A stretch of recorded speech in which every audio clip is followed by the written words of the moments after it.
So by right, I should just say, come up with the books. I know you, most of you. I've seen you in one place or another here in Boulder. So, what should I tell you? But I've got to do it, and I'll tell you why. I promised my co-writer that I would send him a videotape of this, so that when he goes around, I can't drag myself around from bookstore to bookstore to do that. So he will have something to show to people. And so you'll indulge me. So I'll tell you about all those things that you have to say. Why did you write this book? Okay. Well, first let me say that today is a special day on my personal calendar. I haven't got one to hold over here, so you have to.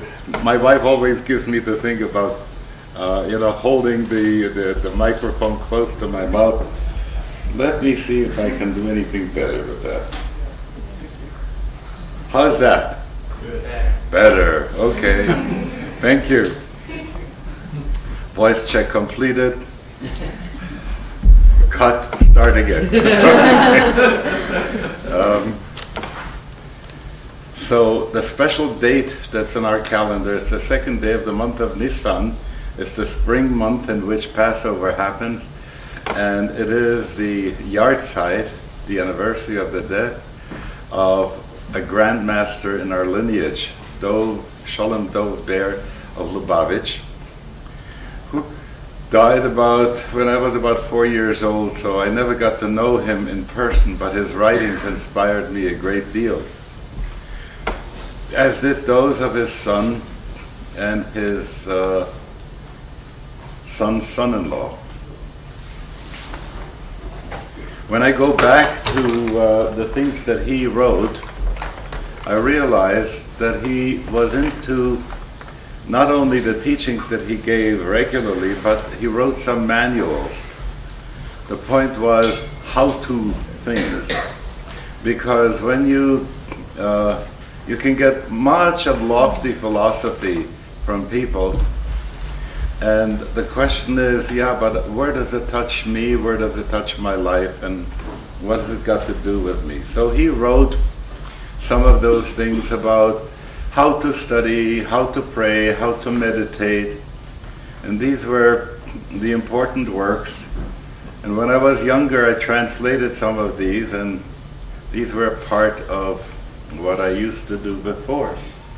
But now, for me, the question is the one that is raised by people who like to have ethical wills.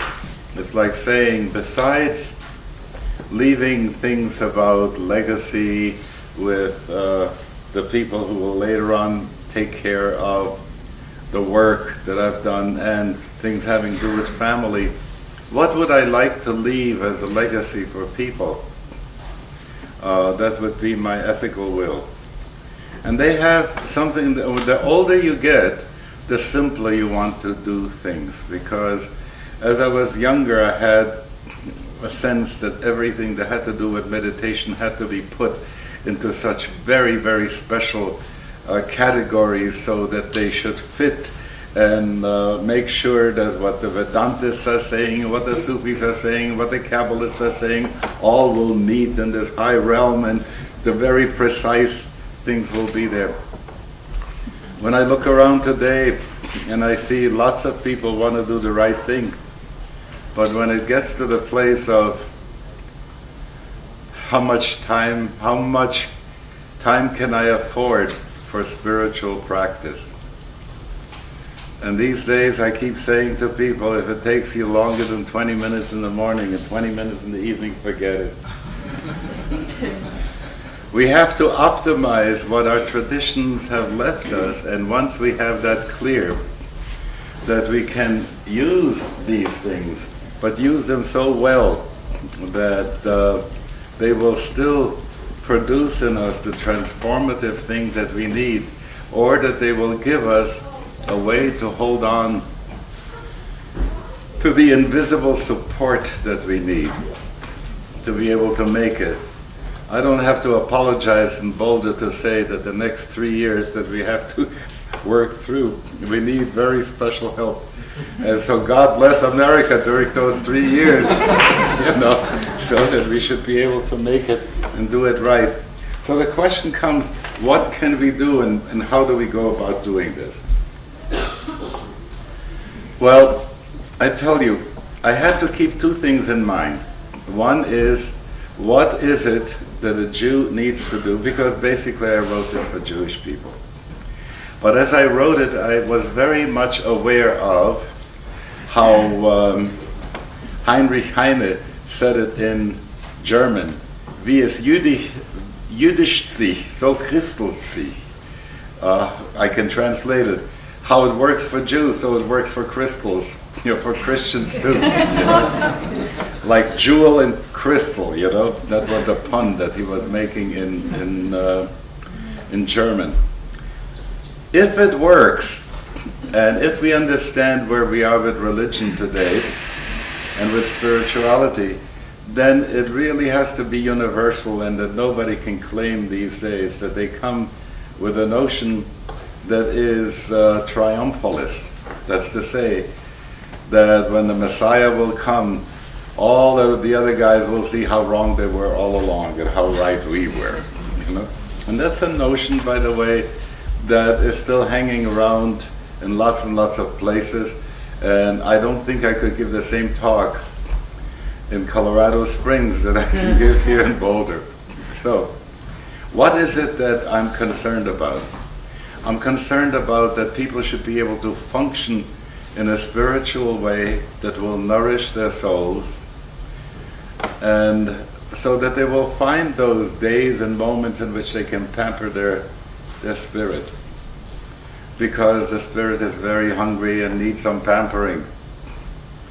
And so how do you go about doing these things? And the first thing that keeps coming up is that whereas at one time you had people who were pretty sophisticated in things Jewish, they studied Talmud, and they were saying 3 prayers per day, and they kept the Sabbath and so on and so forth.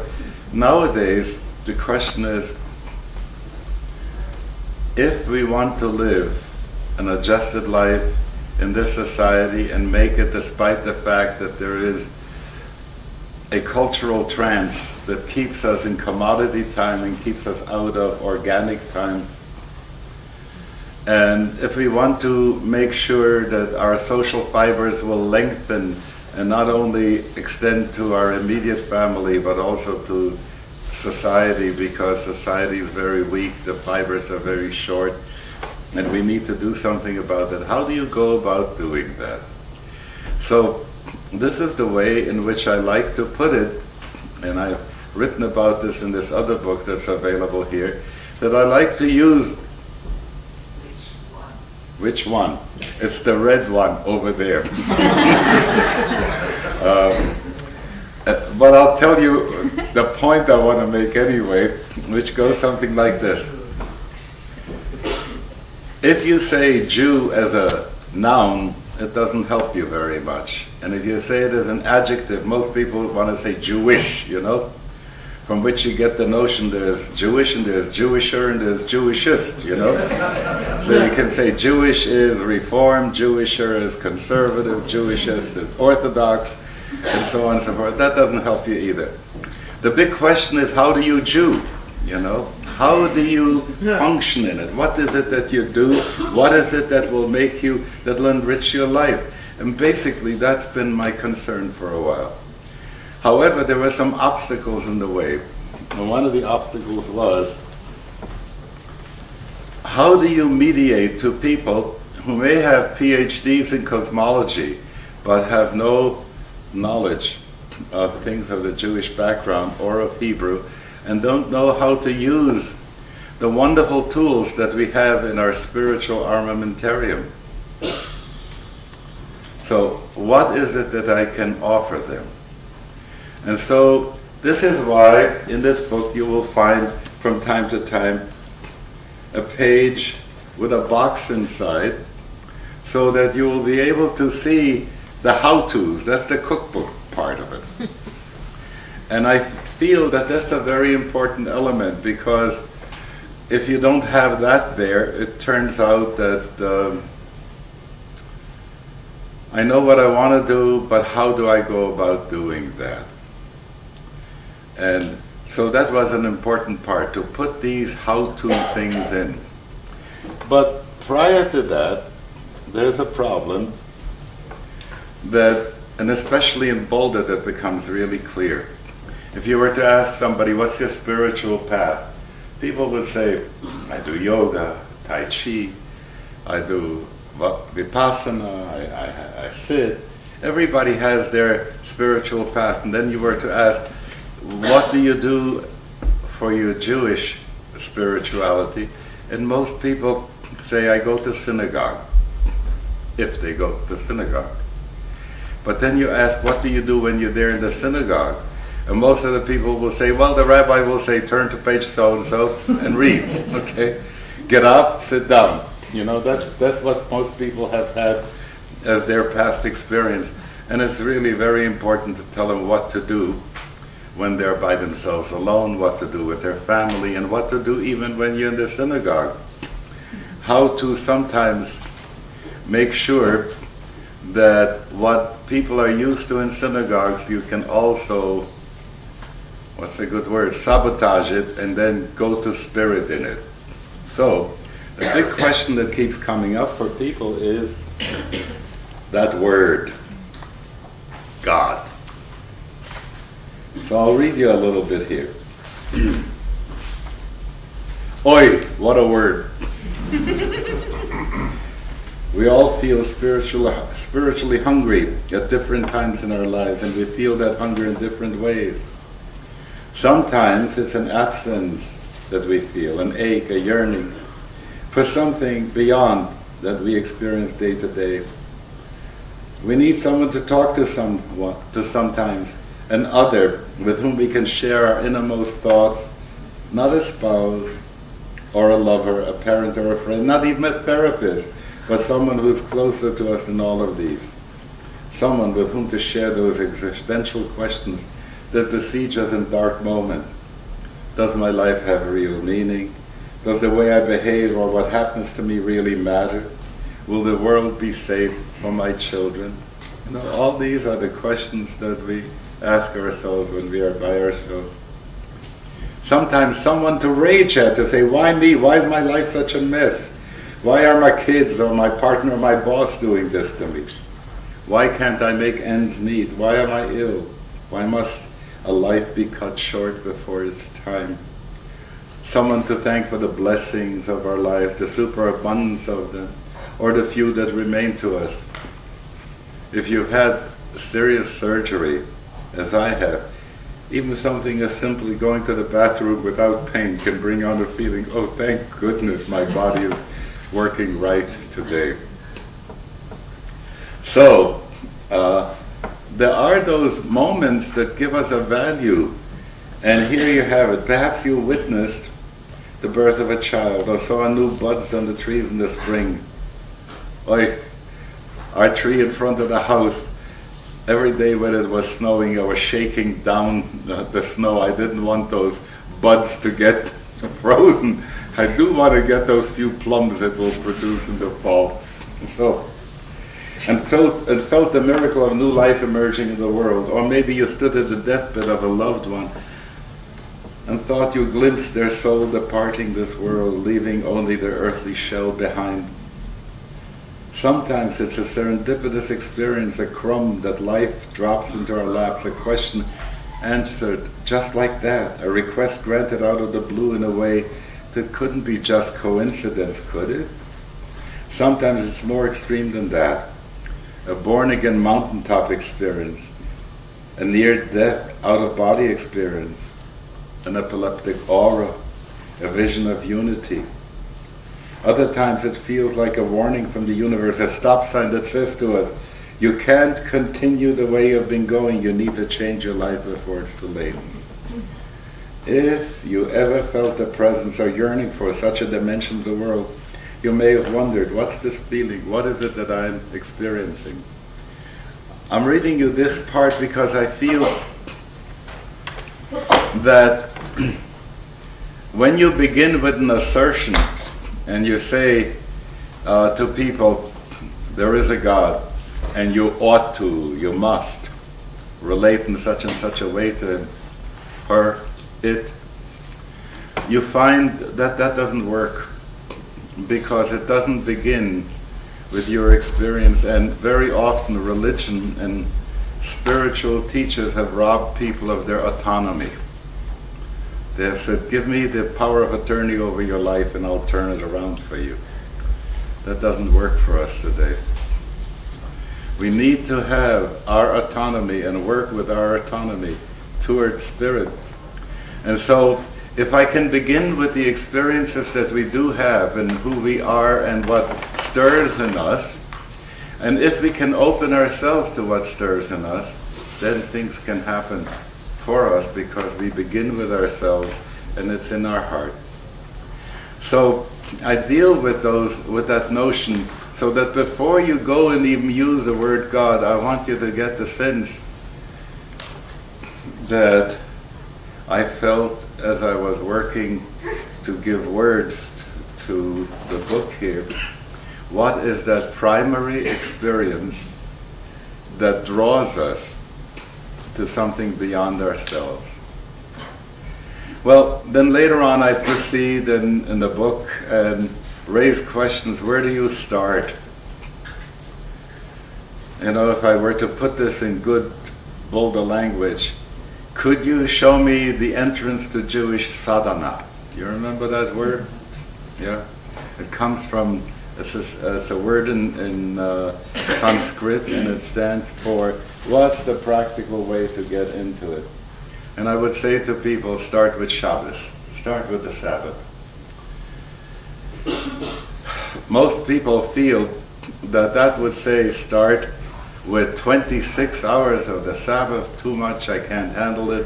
And if I remember what it was like when people were talking about it, remember when the Puritans were talking about the Sabbath? Oi! You couldn't wait until the Sabbath was over so that you could live and be and enjoy yourself, because there were all those no-nos that were set up. But what happens if you snatch those few moments for your own soul and you say, what is it that I can do? And I keep on saying this word, to pamper my spirit, to pamper my soul. The first thing that comes to us is that we cannot do it as long as we are in commodity time. Commodity time is a straitjacket that society puts on us. Organic time is what we live in. I like to say to people, if you ask me if I were a shrink and I would charge for my therapy sessions, between 10 and 11 in the morning I charge $200. Between 3 and 4 in the afternoon you can get me for 60. The point I'm making is that if you realize what happens to us subjectively, internally, how we live our time, that if we can live with dawn and dusk, people say, when's the best time to pray? I always say dawn and dusk. If you've been outside when the birds are singing, and you can hear sometimes. I had this wonderful moment when I was in Calgary one day, and I took a group of people up the mountain. You can do that here at Enkar. You know, just go up to Enkar in the morning and watch the sunrise over the prairie part, over the eastern part of Colorado. And as the sun comes up, there it was that all of a sudden we heard dogs, coyotes, all kinds of animals, woo, a donkey braying, and all those beings there. They know how to greet the dawn. What is our way about it? The alarm clock rings, and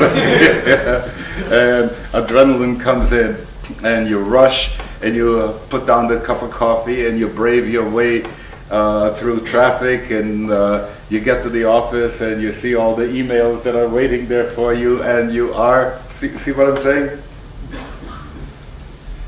Steve, when I start figuring, you don't do it that way. You go on the recumbent bike. When I see him on the street on his way, he isn't full of adrenaline. He is enjoying the landscape as he's driving there. So the point of getting out of the tyranny of commodity time is very important. And this is what the chapter that I wrote about the Sabbath is trying to help people do. Let me read you one more piece here.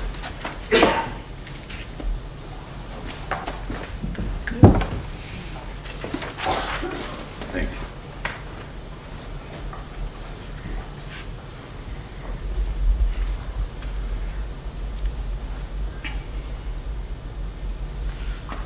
Religion and spirituality have often been at war with science and modernity.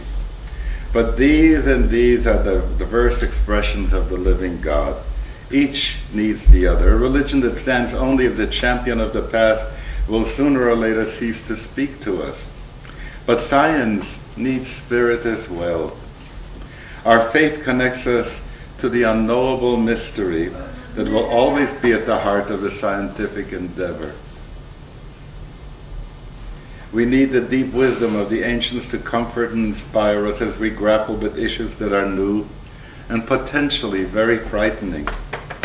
A science without both love and reverence is a cold endeavor indeed, and potentially dangerous as well. Finally, leaps of faith and intuition can take us to places where science cannot yet go. Earth needs our help. The problem is that if we wait until science establishes beyond doubt that our planet is sick, it may be too late. Of course we need the facts, but the facts are not calling us quickly and strongly enough to the service of the whole and healthy Earth. A scientist will spend decades studying the causes and effects of global deforestation. A mystic can listen with the inner ear of chokhmah, of wisdom, and hear the scream of a troubled planet. We need a new partsuf, a face of God, a vital mythology that will keep our deepest intuitions alive. In every age and place, people have dreamed those mythic icons, and from them in turn emerge the legends, stories, meanings, motivations, and covenants of the age. The old imagery, the old language, so rigidly authoritarian and hierarchical, threatens to stifle us. We need the invigorating breath of fresh air that the great chain of life can give us. So I read you a few shtickler here. I figure some of my good friends are going to pose questions, so I should have something to answer. It's your turn now, and then later on I'll sign books for you. Please. What did you first want to call this book? Thank you. Thank you. That was a setup.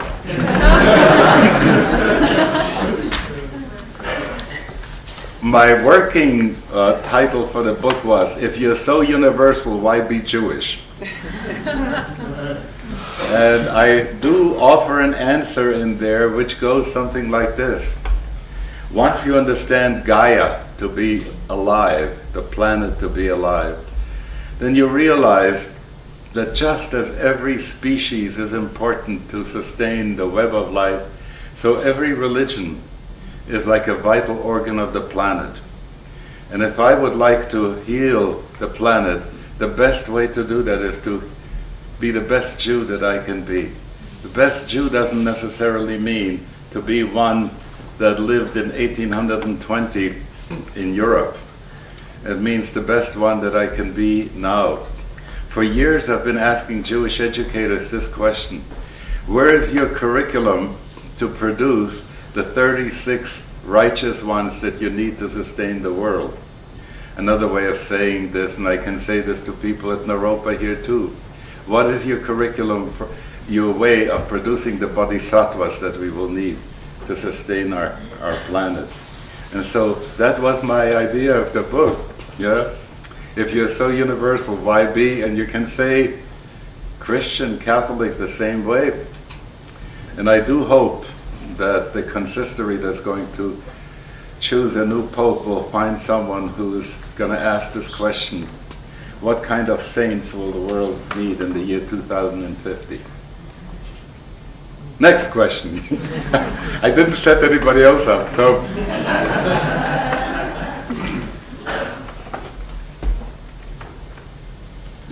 Please.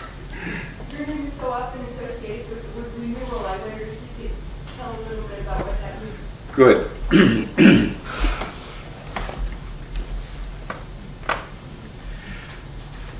Jewish renewal was the name we gave to our movement, and it's not really trying to be another denomination as much as it's trying to be a method of how to do it right. Because every lineage, every tradition needs to have time when it gets renewed from time to time. When it does what the phoenix does, builds a fire, burns the old, and arises from the ashes anew.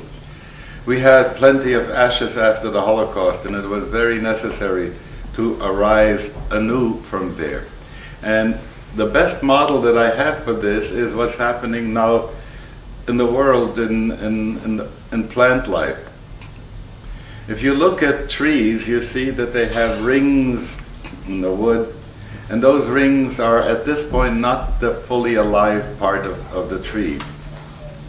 However, the growing edge that's just underneath the bark, that's the soft part through which the juice comes up from the roots, and where it communicates with what's happening in the leaves, and I'm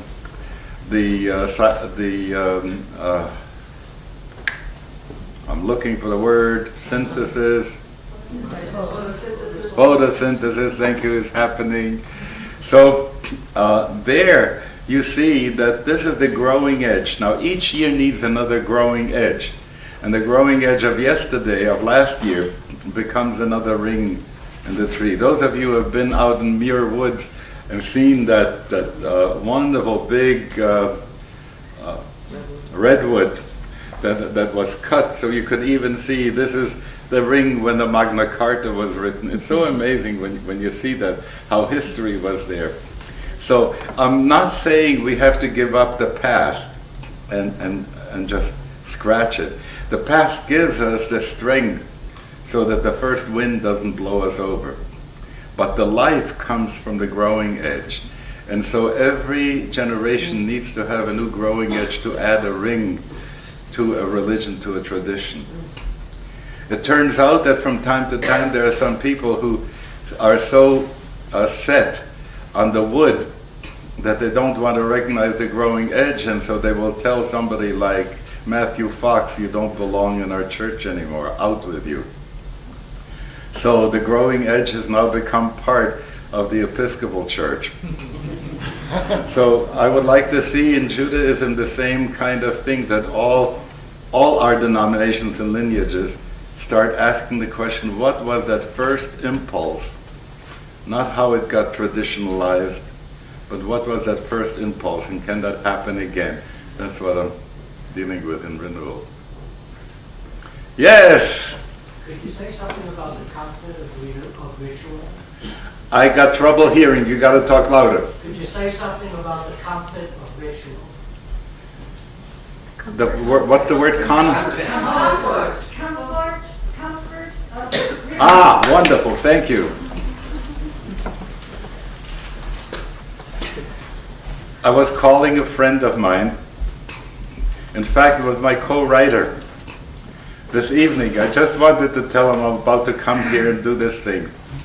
So he was upstairs, and he was just reading, doing the good night prayer with his child that's on the East Coast. And here you have the comfort of ritual.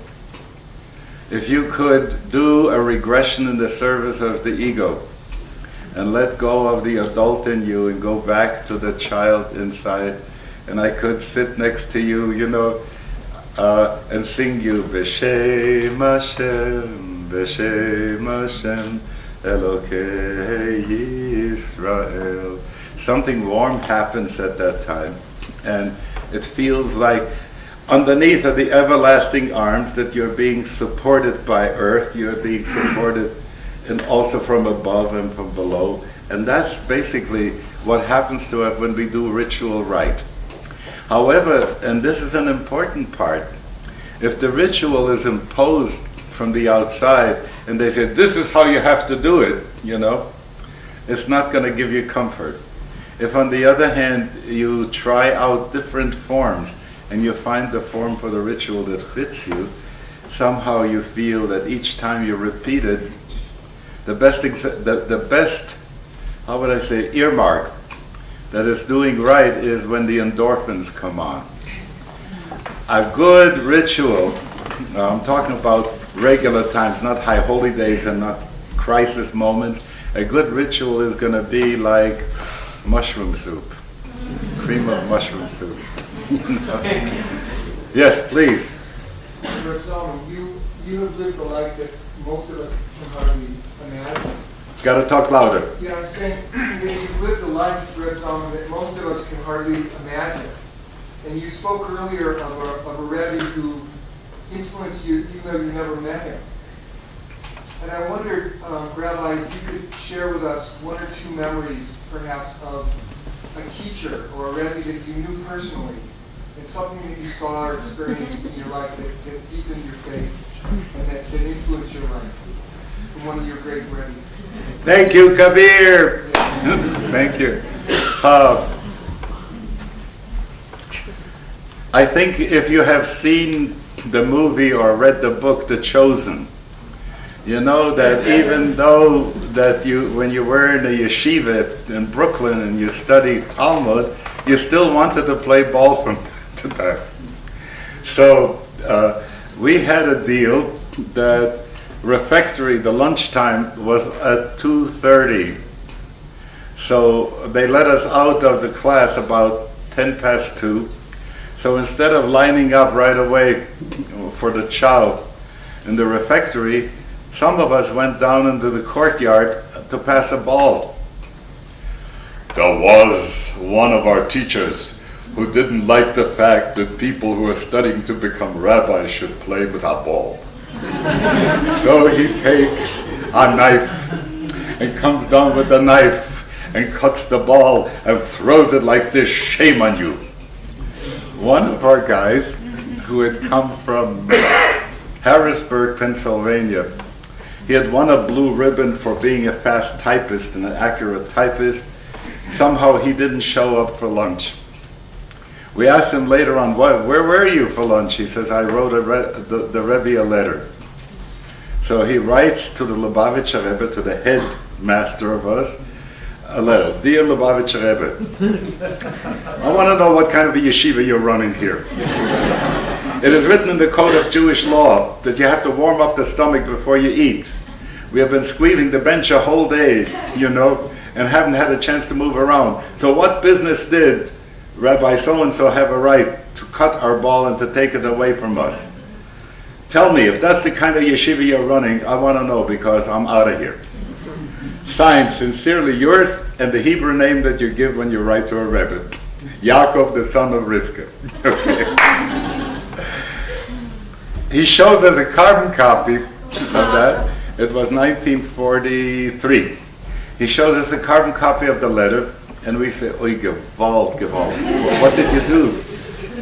He said, I gave it to the Rebbe's secretary, and I saw him go upstairs and bring it to the Rebbe. Oy, we figured he's going to pack his peklach and leave soon. Didn't happen that way. The next day, instead of going playing ball, we took those cases of milk. Remember that in schools they would have those 6-ounce bottles of milk in glass bottles. And I have 2 of them there and pushing up, and my friends are counting, 31, 32, and everybody freezes. So I freeze too, and I look around and I see that they had wheeled the Rebbe out on his wheelchair because he was partly paralyzed. And he reaches over to the secretary, who hands him a box and takes off the lid, and the Rebbe tosses down a dozen tennis balls. Then the teacher keeps running out to catch one of the Rebbe's balls. I think more than all the other inspirations that we had, that encouraged us, that we had somebody at the head of this movement who understood.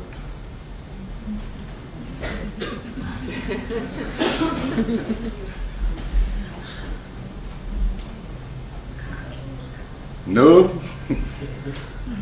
Yes, Donna. It seems that we live in a time where more people are, can you hear me?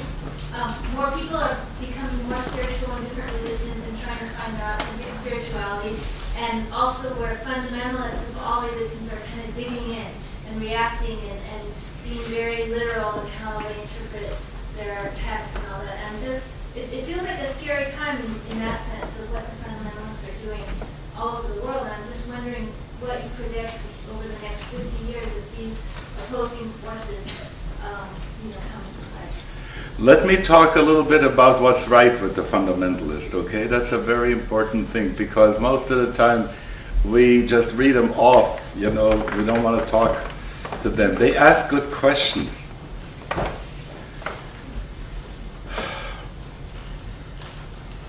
Sometimes I would look over Yotam's shoulder when he was watching TV, and I saw the sitcoms that kids are involved in, with violence that would be in a Vampire Slayer and bedroom scenes for young people, and I wouldn't be so happy about that. I take a look and see the amount of violence that's in our society and the scofflaws and so on and so forth, and I would want to get anxious about it. But here's the story. If I get anxious and I am a person who operates by heteronomy, that's to say my values come from outside of me, then someone is going to show me an old book and show me what's written in that old book, and I will say, see, because we don't follow what's written in this old book literally, we therefore are wrong, and the only way that we can straighten up, answer the questions that are arising from our societal ills, is to hew close as we can to what's written in the book. Now, there is something good about giving that old-time religion for some people in some situations. But if you take a look at the difference between, what's the difference between an exoskeletal being, like a bug, has a skeleton on the outside, is limited in growth, and is stuck in that skeleton. On the other hand, if you are a vertebrate, you can grow, you can breathe, you can change, you can do all kinds of things. And when I look at the people who have exoskeletal ethics and morals, they are bound not to be able to find good answers to the good questions that they have. So I see that unless we begin to understand what they need in order to be able to breathe again and to move from the exoskeletal to the vertebrate way, we are not going to be able to have that vital dialogue that's necessary. I give you the most obvious example of all that is current Islam. I can't tell you how much time I have spent studying other religions and studying Islam, because being involved with Sufism, Islam was very important to me too. And the more I studied it, the more I saw that when you have a low ceiling and you read the Quran literally, you're bound to get to the place that jihad means to fight other people. When you read it not literally, but when you read it more as a connotational reading rather than as a denotational reading, you begin to see that there's a battle that we have to do inside of ourselves. And the Sufis talk about the inner jihad at that point. Now, I know that it's going to be really important for, just as for Judaism in renewal, it was important to hear the voice of women. And when I think of our women rabbis and what they have contributed, it's so wonderful because they have given us an organic, vital way to understand a tradition that has been the hegemony of patriarchy for so many years. Now, we aren't finished with that yet in other parts of Judaism, and we're not finished with that. We haven't even begun enough to deal with that in Islam, and in Christianity it hasn't taken hold yet either. So it's going to be very, very important to bring in the feminine part, and with the feminine part, now here I give it to you in Jewish language, okay? In the book of Proverbs it says, "Hear, my son, the teachings of the mother," "Hear, my son, the reproof of the father, and do not forsake the teachings of the mother." Now, most of the time when people hear the no-nos of religion, they see the reproof of the father. They hardly ever hear the teachings of the mother. And when you convey that, take this to the way Native Americans are talking about Father Sky and Mother Earth, that takes on such a wonderful, deeper meaning, that there is revelation that comes from sky, if you will, but there is also revelation that comes to teachings of the mother.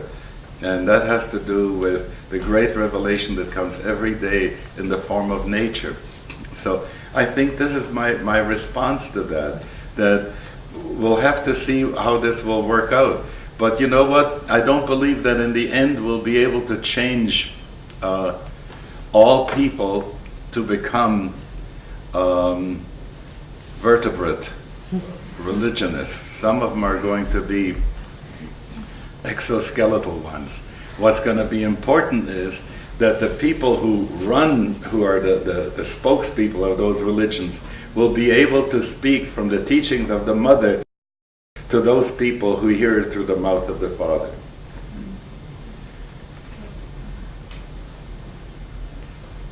No.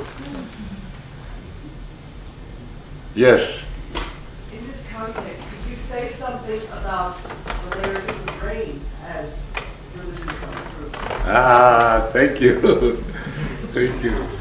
Oh, how wonderful. You know what? Eve, can we make a deal? You will ask the questions and we'll write a book together?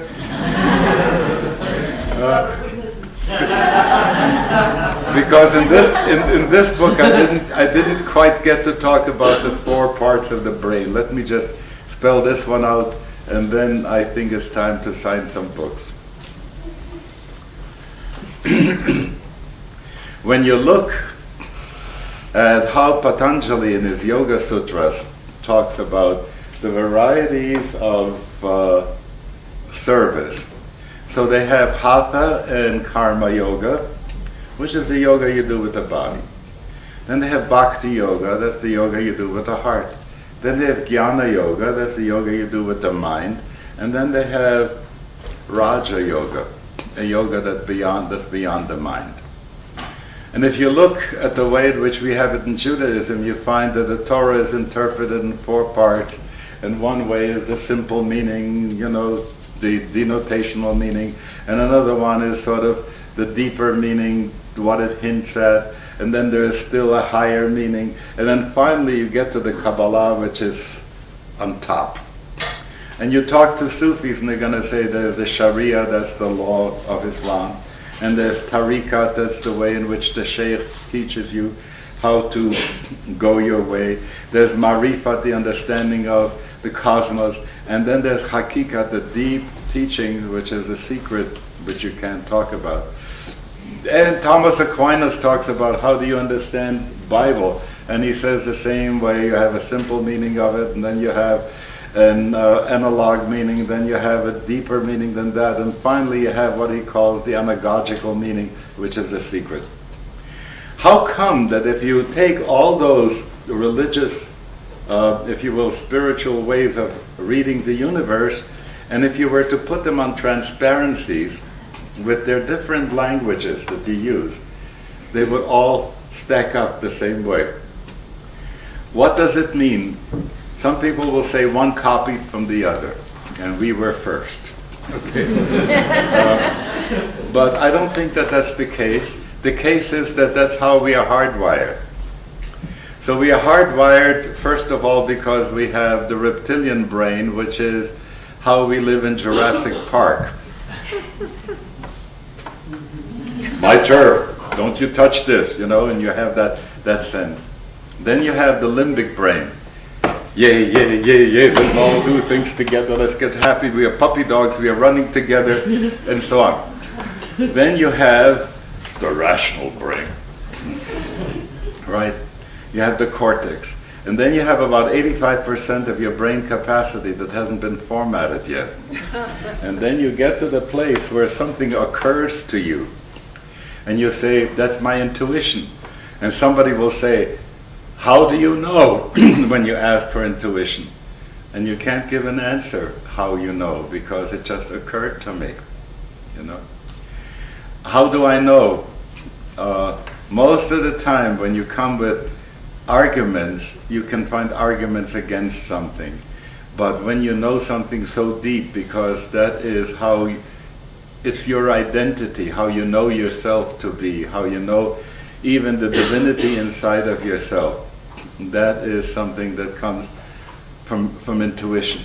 So all those ways have those ways. Now when you found, if I were to go back to the question that you raised, Donna, if I go to fundamentalists, they say the Bible was written and the Bible is inerrant, it can't make any mistakes. In which language was it written?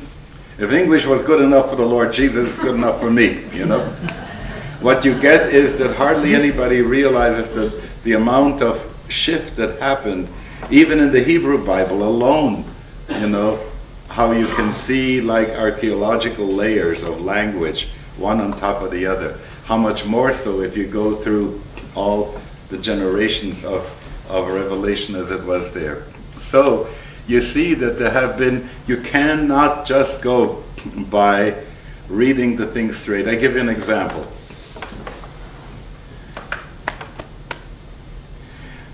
Everybody knows the eye for an eye for an eye, a tooth for a tooth, a limb for a limb, a life for a life. And then you have that wonderful bumper sticker, if we went by an eye for an eye, all the people would be blind by now.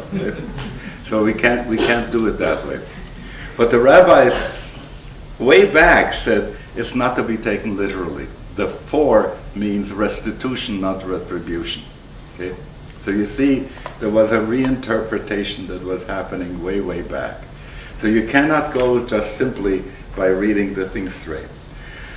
Now, someone asked Jesus the question,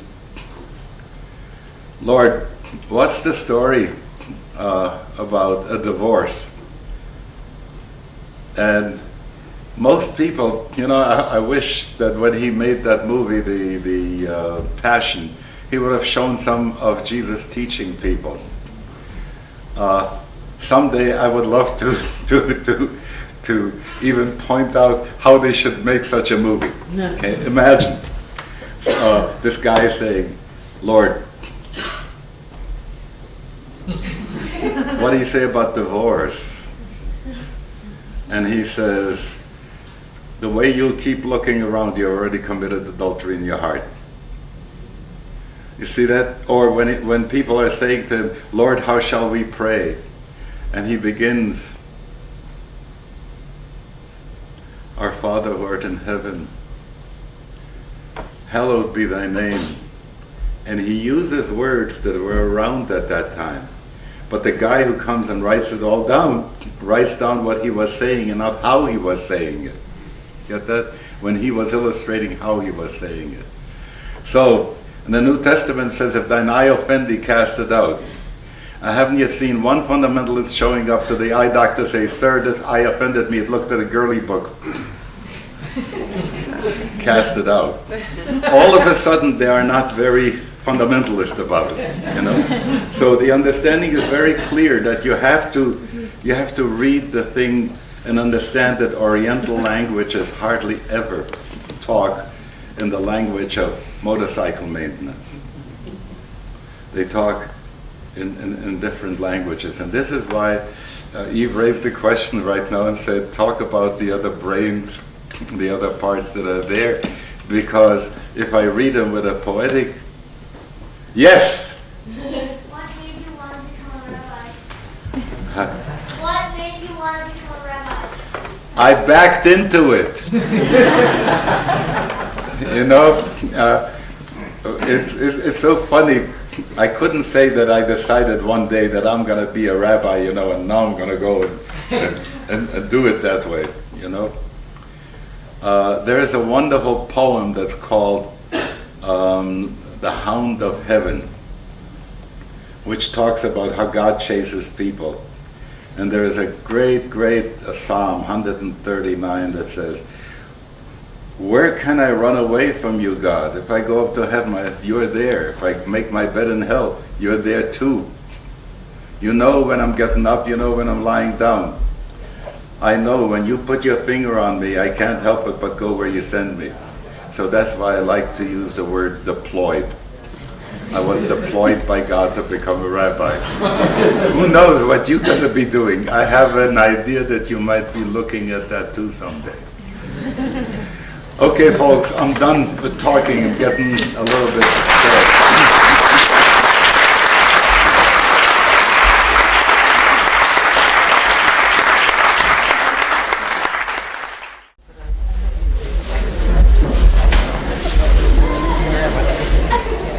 Wonderful book. We'd be a bestseller, #1 on all the lists.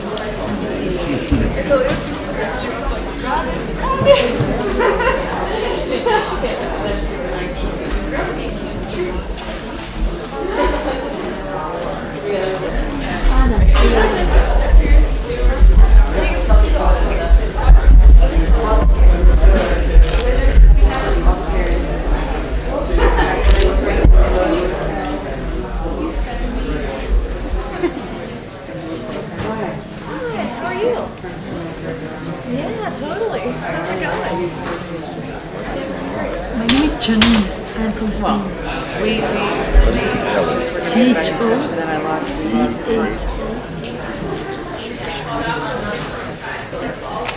Nice to see you. Thank you.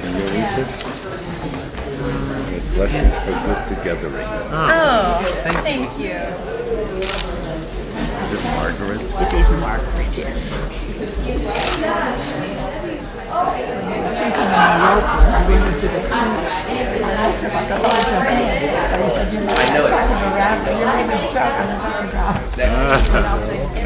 Bless you. Show it. It's a good thing.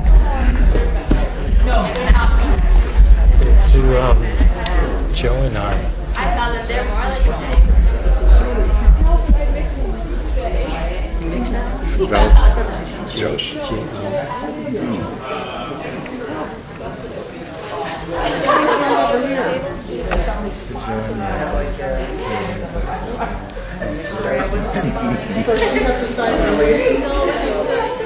So am I on Friday, remember?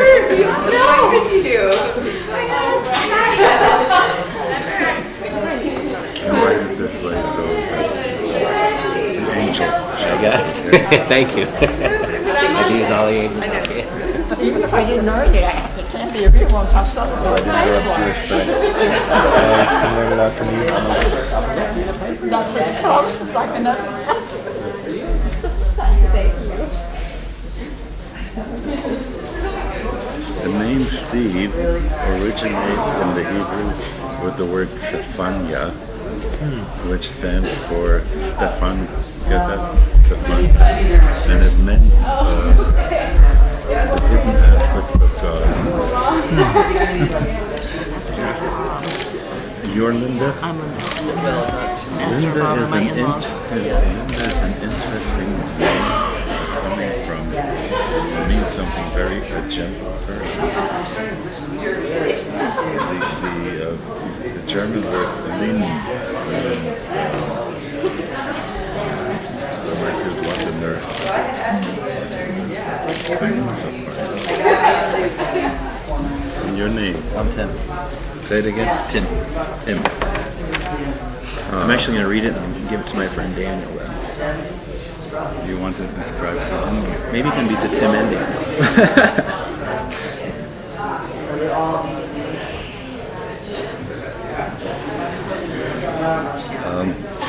Tim stands for Timothy.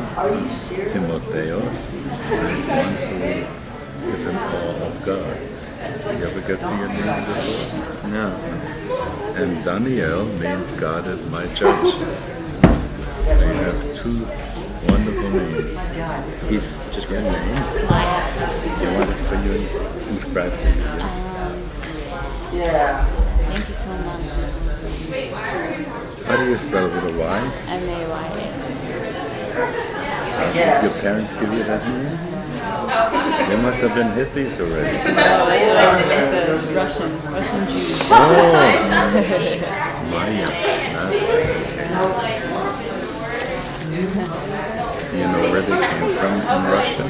Well, I was actually born in Russia. Where? Tashkent, Uzbekistan. Tashkent? So there, where did they belong to Ashkenazic Jews, or were they from the local Caucasian group? Look, yeah, they weren't really practicing. Well, it was very hard to practice anything under the Soviets. It's wonderful. Okay, хорошо. How are you? My name's Naomi. Naomi. I dropped you off some tulips this weekend. Pardon? I dropped you off some tulips at your house on Shabbos. That was you. I said, Stephen, should I be anonymous? Did you tell Eve? No, not like that. You got the tulips, that's enough, right? But we wanted to know who to thank, you know? Edie. E-D-I-E, yeah. Say it again. E-D-I-E, Edie. Now I've seen you take care of you at Dr. Doherty's office. Mm-hmm. It's one of the places I've met you. Tell me something. Do you have a connection to Sufi? No, you can never just and I'm